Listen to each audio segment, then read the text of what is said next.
kimnidir uy olish maqsadi bo'lsa-da, orzungiz bo'lsa, bunga ishoning, albatta ola olasiz.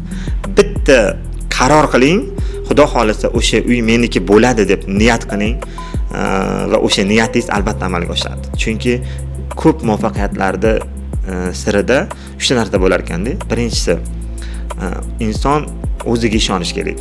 Eng birinchi o'rinda. Ikkinchi o'rinda niyatni yaxshi qilish kerak. Faqat yaxshi niyat, to'g'ri niyat. Mana insonning fikriga yomon narsalar ham keladi, yaxshi narsalar ham keladi. Agar siz yomon narsani ko'proq o'ylasangiz, o'sha yomon narsa ishab ketib qoladi. Agar yaxshi narsani ko'proq o'ylasangiz, yaxshi narsa ishab ketar ekan.